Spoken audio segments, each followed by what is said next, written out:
Hallelujah. Praise the Lord, everybody. And it's a great privilege and an honor to be once again amongst you wonderful people. And you're all welcome to Tabernacle Ministry International and the Church of the Rock International. So, before I go into today's word for today, and I believe and I trust that God is going to give us His Rhema that is going to completely transform our life and change our lives completely. So, before I go into today's word, let us all welcome the Holy Spirit. Let us allow Him to work in our hearts in a new way today, this morning.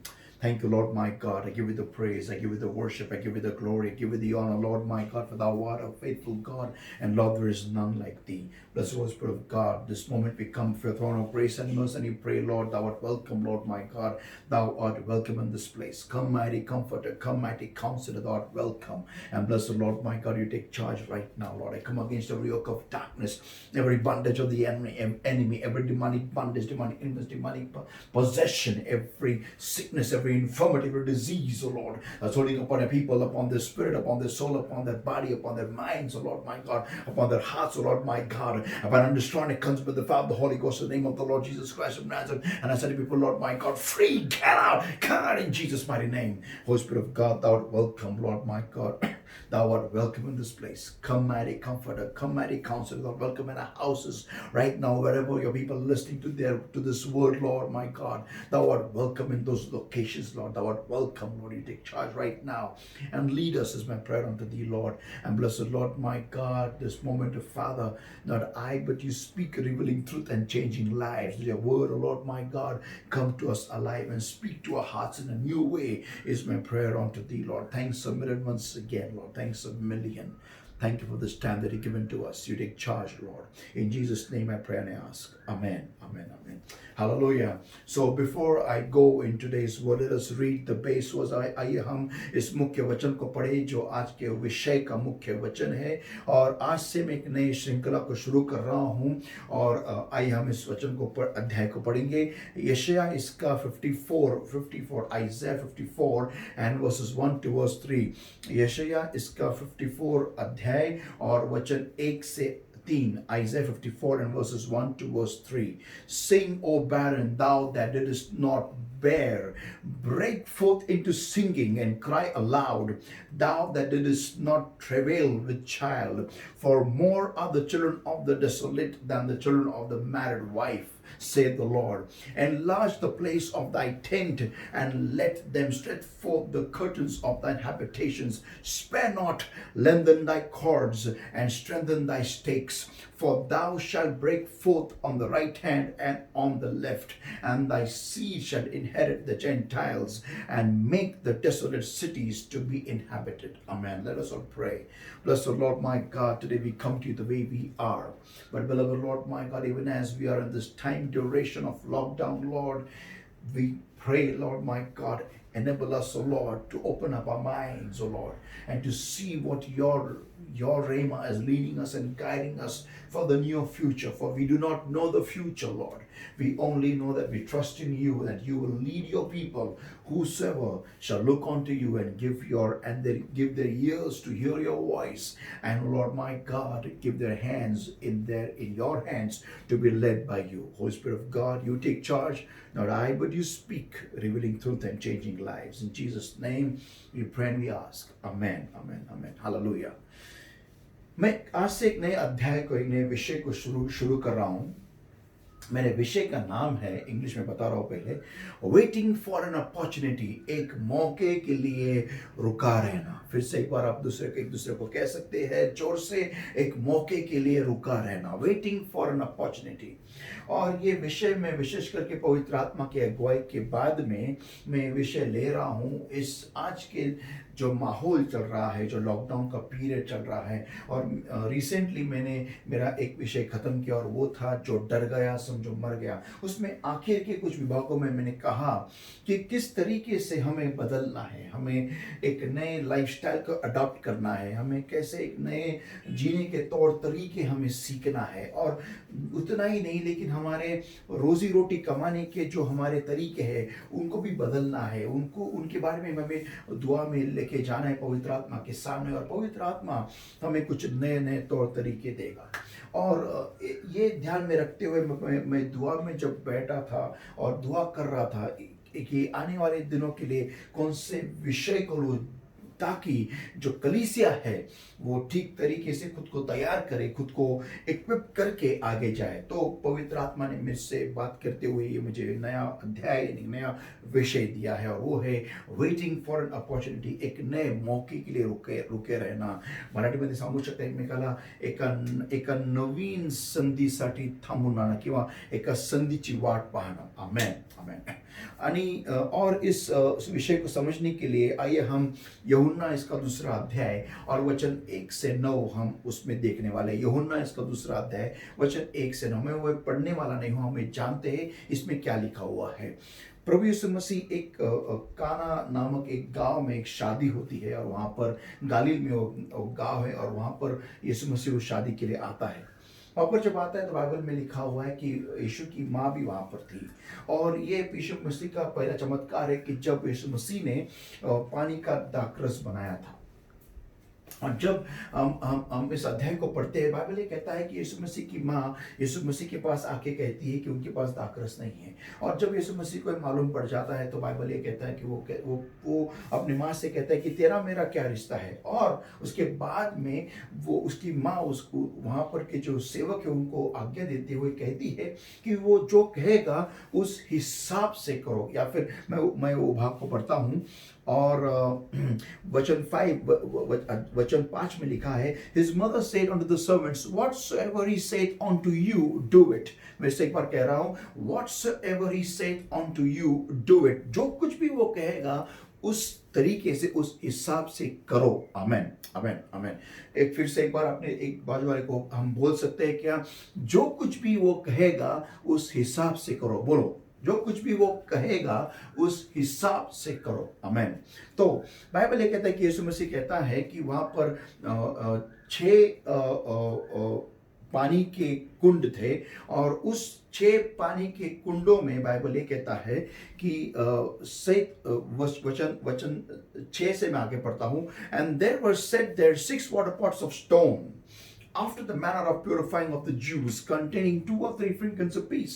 Jesus said unto them, fill the water pots with water, and they filled them up to the brim. अभी मेरा विषय यहां से शुरू होता है। यीशु मसीह शादी में आता है, और दाखरस खत्म होने के बाद में यीशु मसीह की माँ उसके पास आते हुए कहती है उनके दाखरस नहीं है। जब यीशु मसीह को उनके लिए दाखरस बनाने का समय आता है तो यीशु मसीह क्या करता है, ध्यान से देखिए।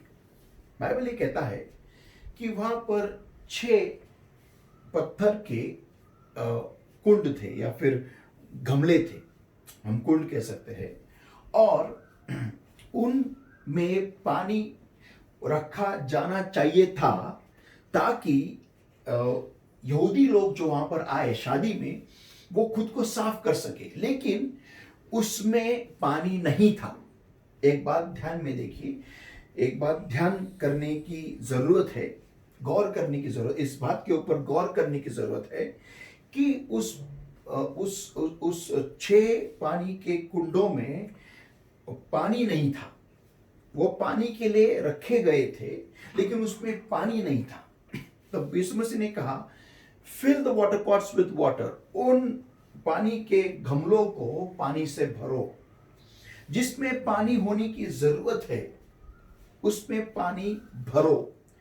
आमतौर पे होता क्या है कि हम जो इंसान, जब हम विश्वासी लोग जब मसीह में आते हैं, तब हमारे जिंदगी में यीशु मसीह एक बहुत ही बड़ा काम करने लगता है। और वो काम ये है कि यीशु मसीह हमारे तरफ से, हमारी ओर से हमारी जिंदगियों को चलाने लगता है। फिर हम उसके आदी बन जाते हैं, और हमें एक और आदत लग जाती है, और वो है आलसी होने की आदत। क्योंकि यीशु मसीह के नाम से हमें सब कुछ दिया गया है, तो हम क्या करने लगते हैं, हम हर एक स्तर पर खुद को खुद को सेटल करने लगते हैं या फिर खुद को वहां पर आके ठहराने लगते हैं। ये इंसानी फितरत है। एक लेवल पर, एक स्तर पर आके ठहर जाना, एक स्तर पर आके रुक जाना, ये इंसानी फितरत है। बहुत बार हम देखते हैं कि जब हमारे जिंदगी में सब कुछ अच्छा होने लगता है, हमारी नौकरी अच्छी होती होती है, हमें तनख्वाह पूरी से होने लगती है, हमारी कुछ तनख्वाह हम महीने को बचत शुरू करते हैं, फिर हम लाइफ इंश्योरेंस पॉलिसी भी निकालते हैं, फिर हम कुछ प्रोविडेंट फंड निकालते हैं, फिर हम कुछ इक्विटीज भी ले लेते हैं, शेयर्स लेते हैं, जो भी फलाना फलाना जो भी हम करते हैं, फिर हमें मालूम होता है कि आने वाले 20 साल के बाद मुझे कम से कम 50-60 लाख मिलने वाला है या 80 लाख मिलने वाला है। ये शेयर्स मैंने खरीदे हैं, तो मार्केट में कुछ महीनों के बाद में जब बेचूंगा तो मुझे मालूम है कि ये इतना इतना फलाना फलाना अमाउंट मुझे आएगा, इतनी इतनी रकम मुझे आएगी। ये हमारे माइंड में ये कैलकुलेशंस हम कर डालते हैं। और जब पैसा हमारे बैंकों में पूरी तरीके से जम जाता है, मीन्स आने लगता है, हर महीने का हमारा कोई कर्जा नहीं है या फिर कर्जा भी हो तो भी थोड़ा ही है, और वो भी हम हमारे तनख्वाह से उसे हम अब ईएमआईज भर रहे हैं, तो हमारा टेंशन कम होने लगता है। इंसान अपनी अपनी खुशहाल जिंदगी उसके पास कितना बैंक में है या कितना पैसा है उस हिसाब से अपनी खुशहाली को आंकता है, या फिर उसका उसका आकलन करता है, या फिर उसकी मराठीमध्ये बोलायला गेलं तर त्याचं मोजमाप, तो त्याच्याकडे किती पैसे आहेत त्यानुसार त्याचं मोजमाप करत असतो। मनुष्य आपल्या सुखाचं, आपल्या सुरक्षितेचं मोजमाप आपल्याकडे स्वतःकडे असलेल्या पैशाने मोजमाप करत असतो। आणि हे सत्य बाइबल में भी लिखा है कि एक इंसान था, उसके खेतों में बहुत सारा उसका उपज आई, तो उसने जुने जो भी गोदाम थे वो सब तोड़ डाले और नए गोदामों में उसने पूरा सब सामान उसने भर दिया, पूरे उस उपज को भर दिया, और खुद से कहने लगा कि हे मेरे जी, तेरे लिए आने वाले दिनों के लिए बहुत खाने के लिए, बहुत पीने के लिए है, तो अभी तू रिलैक्स हो जा। और परमेश्वर से कहते हैं, अरे मूर्ख, आज रात को अगर तेरी जिंदगी तेरे जी को तेरे से अगर छीन लिया गया तो तू क्या करेगा। तो हमारे इंसान की ये फितरत है कि जितना मेरे पास मेरी तनख्वाह, उस हिसाब का कैलकुलेशन, कितनी तनख्वाह आती है, बच्चों की फीस कितनी है, घर में राशन कितने का लगता है महीने का, ये सब कैलकुलेशन करके जब होता है, और जब बैंक में एक 5,000 या 6,000 या फिर 8,000 या 10,000 हमारे तनख्वाह के हिसाब से हमारे बैंक में जब पैसा जमता है, बचता है, तब हमें लगता है कि हाँ, अभी मेरी लाइफ सेट हो गई है। लेकिन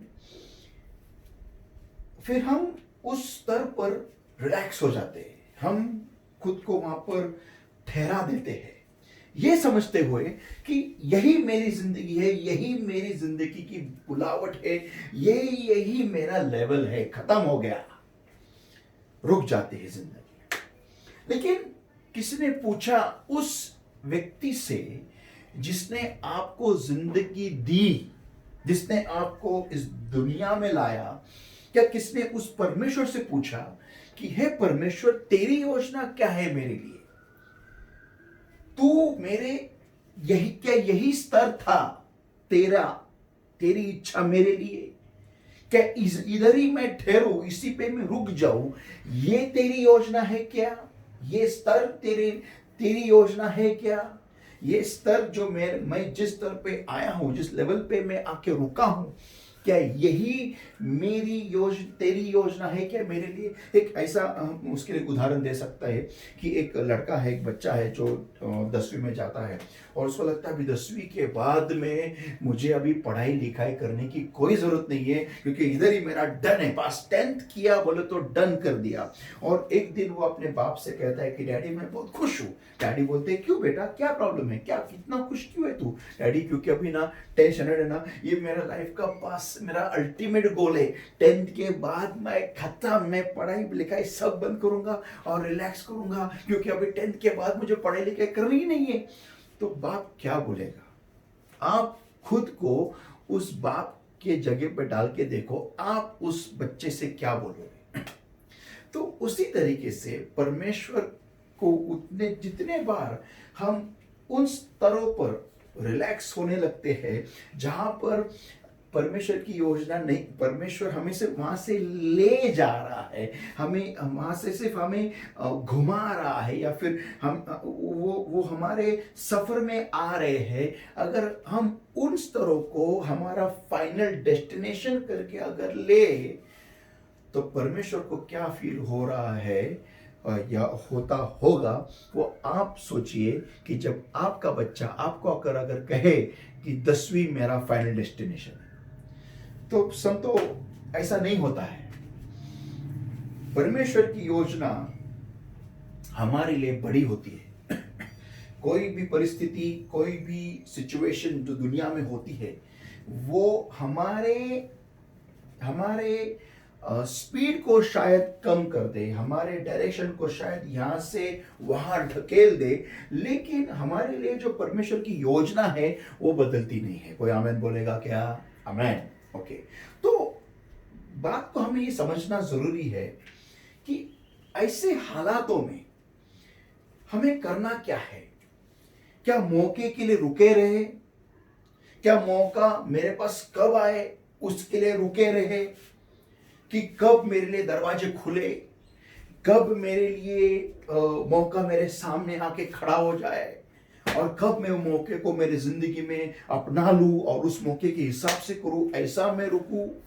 मैं आपको एक रिसेंट न्यूज़ बता रहा हूं। जर्मनी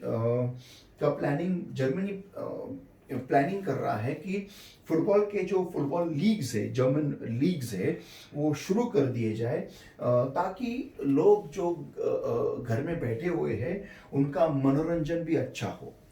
अभी थोड़ा इसके ऊपर बहुत सारे लोगों की बहस शुरू हो गई। कोई लोग कहने लगे कि अरे ये पागल है क्या, कोरोना के बीच में कहाँ ये प्लेयर्स को लेके आ रहे हैं फुटबॉल खेल रहे, और कोई लोग कह रहे हैं अच्छा है घर में बैठे बैठे लोगों का मनोरंजन हो जाए। लेकिन अगर आप हमें इस चीज को अगर हम बिजनेस के पॉइंट ऑफ व्यू से देखेंगे, तो अगर जर्मनी में फुटबॉल लीग शुरू हो गए, तो पूरे के पूरे चैनल जितने भी हैं, जितने भी लोग, जितने भी टीआरपी के शोज है, जितने भी है, सब चैनल वाले लोग जितने भी है, जितने भी बिजनेस कंपनीज है, वो सारा का सारा ध्यान उन फुटबॉल लीग्स के ऊपर लगाएंगे। और उतना ही नहीं, इतना सारी मार्केट, इतनी सारी एडवर्टाइजमेंट्स हो जाएंगी, कितना सारा पैसा जो जर्मनी इतने दिनों में गवा चुका है, या फिर जो ठहर गया है जर्मनी में आना, वो 10 गुना नहीं 100 गुना जर्मनी कमाएगी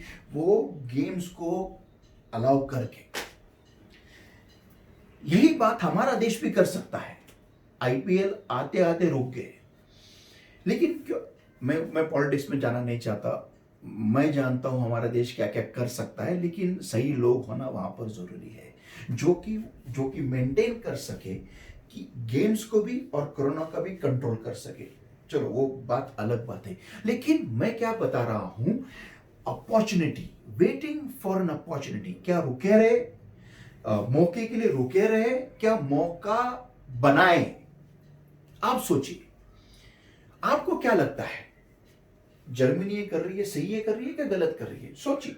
अगर समझो सब प्लेयर्स को कोरोना हो गया तो ये भी हो सकता है, लेकिन अगर आने वाले दिनों में कोरोना के साथ जीना है, ऐसे हम मलेरिया के साथ जी रहे, एचआईवी के साथ जी रहे, कैंसर के साथ जी रहे, कॉलरा के साथ जी रहे हैं, कोई देशों में कॉलरा भी है।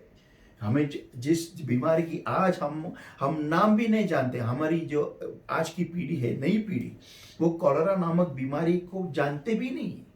लेकिन कुछ समय पहले हमारे टाइम में ये बीमारी थी, कॉलरा नाम की बीमारी थी, येलो फीवर नाम की बीमारी थी। और उतना ही नहीं है, लेकिन बहुत सारी बीमारियां जैसे पोलियो, आज भी हम पोलियो नामक बीमारी के साथ जी रहे हैं। आज भी हमारे बच्चों को पोलियो की लत लगाई जाती है। तो कोरोना अभी यहां पर रहने आया है, कोरोना रहने आया है कि वो जाने वाला नहीं है। लेकिन हमें हमारे जिंदगी को उसमें से कैसे निकाल के आगे जाए ये सोचना है। सोचिए आप ट्रैफिक में जा रहे हो और सब लोग धीमे जा रहे हो और आप ही हो जिसका आपकी सुपर बाइक हो और आपको सुपरसोनिक स्पीड में से निकलना है, तो आप स्ट्रेट नहीं जा सकते। अब यहाँ से वहाँ, वहाँ से यहाँ, यहाँ से वहाँ करते करते रास्ता निकालते निकालते हम ट्रैफिक में जाते हैं। अब पुणे के लोग हैं, हम जानते हैं हम कैसे रास्ता निकालते, कहाँ कहाँ से निकालते हैं। ब्रिज में फुटपाथ है, वहां पर सिर्फ इंसानों के लिए चलने के लिए जगह है, वहां के रेलिंग पे भी हम कोई कोई लोग गाड़ी लेके जाते हैं। हम देखते हैं क्या क्या स्टंट्स करके पुनेरी जो होते हैं कैसे रास्ते निकालते, कहां से निकालते हैं, कोई इंसान सोच भी नहीं सकता। लेकिन वो टू व्हीलर को वहां से निकाल के अपने घर तक लेके जाते हैं, इतनी गारंटी हम देते। तो हमारी काबिलियत पे कोई शक नहीं है। आमीन। या तो हमें कोरोना के साथ अभी जीना है, लेकिन जिए तो कैसे जिए? हार के जिए, मर के जिए, या फिर ऐसे जिए कि मौका जब आएगा तब हम देखेंगे, तब देखते क्या करना है, कब हमें कोई सही बिजनेस की ऑफर आएगी, कोई सही जॉब की ऑफर आएगी, तब देखते क्या करना है। नहीं, हमें हमारे जिंदगी को उस हिसाब से तैयार करना है जो कि आने वाले दिन हमारे लिए वैसे मुश्किलात खड़े करेंगे। तो बाइबल ये कहता है यूहन्ना इसका 2 अध्याय में और वचन 6 और 7 में, बाइबल ये कहता है कि वहां पर गमले तो थे लेकिन उनमें पानी नहीं था। आज 6 जो नंबर है हम जानते हैं वो इंसान का नंबर है। और समझ लीजिए ये वचन आपके और मेरे बारे में कह रहा है। हम वो पानी का गमला है जो कि सही जगह पे तो है, लेकिन उसमें पानी नहीं है। जो होना चाहिए वो नहीं है। मैंने क्या कहा? जो होना चाहिए वो नहीं है। क्या? जो होना चाहिए वो नहीं है। पानी होना चाहिए लेकिन नहीं है। आज मेरे जिंदगी में ऐसा क्या है जो होना चाहिए लेकिन नहीं है? तो प्रभु यीशु मसीह ने उनसे कहा, उन सेवकों से कहा, उन गमलों में पानी भरो, उन गमलों में पानी भरो। और उन सेवकों ने उसके मुंह तक भर दिया, उसके मुंह तक भर दिया। मैं इस बात की थोड़े गहराई में जाना चाहता हूं। आज क्या मेरी तैयारी मुंह तक है क्या? मैं फिर से दोहरा रहा हूं, आज क्या मेरी तैयारी मुंह तक है क्या? अगर मैं एग्जाम के लिए तैयारी कर रहा हूं, अगर मैं 10वीं के लिए तैयारी कर रहा हूं, अगर मैं कोई बिजनेस लोन पास करने के लिए तैयारी कर रहा हूं, अगर मैं कोई नया प्रोडक्ट लॉन्च कर रहा हूं, या मैं कोई नया जॉब ढूंढ रहा हूं, या फिर मैं कोई नया सेल करने वाला हूं, या फिर मैं मेरे ही जॉब में हायर पोजीशन के लिए एप्लीकेशन दिया है, तो मेरी तैयारी मेरे उसके लेवल के मुंह तक है क्या? बेहतरीनता का मुंह, बेहतरीनता का लेवल, उस लेवल तक हूं क्या मैं? ताकि जब मैं प्रस्तुत किया जाऊंगा मेरे में से सबसे बेहतरीन चीज ही बाहर आएगी और मुझे कोई भी हटा नहीं सकेगा, कोई भी निकाल नहीं सकेगा, कोई भी नकार नहीं सकेगा। मुझे वहां पर एक्सेप्ट किया जाएगा। मेरी ऐसी तैयारी है क्या? आज प्रभु यीशु मसीह इस वचन के द्वारा हमें कहना चाहता है कि बच्चे, तेरी तैयारी मुंह तक है क्या? तेरे में जो होना चाहिए वो है क्या? तूने खुद से जो तेरे में होना चाहिए, क्या क्या होना चाहिए, लिस्ट बनाइए। क्या क्या होना चाहिए आने वाले दिनों में यशस्वी होने के लिए? क्या क्या होना चाहिए, ये लिस्ट बनाइए, आप खुद बनाइए। मैंने मेरी लिस्ट बना ली है कि मुझे क्या क्या करना है, मुझे किन किन विभागों में किस तरीके की तैयारी करना है। मैंने मेरी लिस्ट बना के रखी है और उस हिसाब से मैंने काम शुरू भी किया है। क्योंकि देखो, ये आसान है, बहुत आसान है मौके के लिए रुका रहना, बस बहुत आसान है। बाइबल ये कहता है जब यीशु मसीह को कर के बारे में पूछा गया, टैक्स के बारे में पूछा गया, तो यीशु मसीह ने पतरस को कहा, जा और जो मछली तुझे पहली एक मछली पकड़ और मछली को फाड़, उसके पेट में तुझे एक सोने का सिक्का मिलेगा, उसको बेच और उसमें से तेरा और मेरा दोनों का टैक्स भर दे। तो पतरस को भी वहां पर जाना पड़ा, जो कला आती है वो इस्तेमाल करना पड़ा। सबसे पहली बात तो सही जगह पे जाना पड़ा। सही, बहुत लोग सही जगह में तो है, लेकिन सही जगह में होना ही काफी नहीं है। सही जगह में, सिर्फ सही जगह में होना ही काफी नहीं है। सही जगह में सही चीजों से भरा रहना महत्वपूर्ण है। ये ऐसा होता है कि एक अंधेरे कमरे में लाइट बल्ब तो है, लेकिन वो ऑन नहीं होता है। फायदा क्या है? लाइट का बल्ब तो है, लेकिन ऑन ही नहीं होता है, फायदा क्या है उसका? तो इस बात को हम जरा गहराई में सोचेंगे, क्या करना है हमें, क्या करते हैं हम, हमारे जिंदगी में है क्या, हम हमारी जिंदगी को आगे चला कैसे रहे हैं, क्या कर रहे हैं, सही में जिंदगी सही जा रही है क्या इससे हम जिए जा रहे हैं, क्या कर रहे हैं, किन किन चीज। बहुत लोगों के जिंदगी में धूल पड़ी हुई है, किसी की बुराई की धूल, किसी के बारे में बुराई की धूल, नफरत की धूल, कुयोजनाओं की धूल, नकारेपन की धूल, आलसपन की धूल, बंडलबाजी करने की धूल, ये फेंक मार, वो फेंक मार, ये बंडल मार, वो बंडल मार, इसको शेंडी, उसको टोपी, कुछ न कुछ बंडल बंडल बंडल बोलते रहते, कुछ भी ऐसा पतंग उड़ाते रहते, वो उसकी धूल। फिर ऐसे ही खाली बैठे रहने की धूल, ऐसे ही यहाँ वहाँ टहलने की धूल, बस जिंदगी को जिए जा रहे। दिन आता है जाता है, क्यों आता है नहीं मालूम, काय को आता है नहीं मालूम, ऐसे ही जिए जा रहे, बस जिए जा रहे, बस जिए जा रहे, बस ऐसा ही। और फिर बोल रहे हैं जिंदगी में, बोलते हैं कि यार मेरा कुछ अच्छा क्यों नहीं होता है, मेरे को भला क्यों नहीं होता है मेरी जिंदगी में, मुझे कुछ अच्छी चीजें मिलती क्यों नहीं है, इसको कैसा मिला, उसको कैसा मिला। ये सब पाप की कमाई करते हैं, ये लोग खून चूस के लेते हैं लोगों का, इसलिए उनको बड़ी बड़ी गाड़ियां, बड़े बड़े घर मिलते हैं। लेकिन वो ये बात देखना भूल जाते हैं कि वो अपने जिंदगी में सही चीजों से खुद को भरते हैं, जो हम नहीं भर रहे। आइए हम दुआ करें। Let's all pray. Wonderful Lord, my God, thank you for today's word that you spoke to our hearts.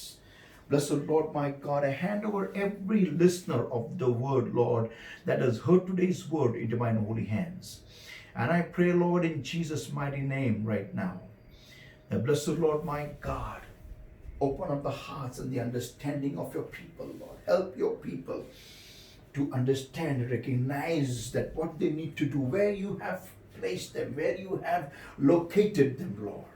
I give them in your hands, Lord. Open up their eyes of understanding, Lord. Open up their hearts, Lord, my God, to understand that they need to fill themselves up with the right things. I give them in your hands, Lord. You take over. Help them to bring forth fruit 100-fold according to today's word. Thank you for this time that you've given to us. Every yoke of darkness, every sickness, infirmity, disease, down, come out in Jesus' name. And beloved Holy Spirit of God, Lord, welcome. Just breathe afresh upon your people right now. Just touch. Thank you, Lord. And I bless your people right now. The blessing mentioned in your word for people right now. The Lord bless thee and keep thee. The Lord make his face shine upon thee and be gracious unto thee. The Lord lift up his countenance upon thee and give thee peace. And let the name of the Lord be put upon thee and upon thy children. And the Lord bless thee and thy children. In Jesus' name I pray and I ask. Amen.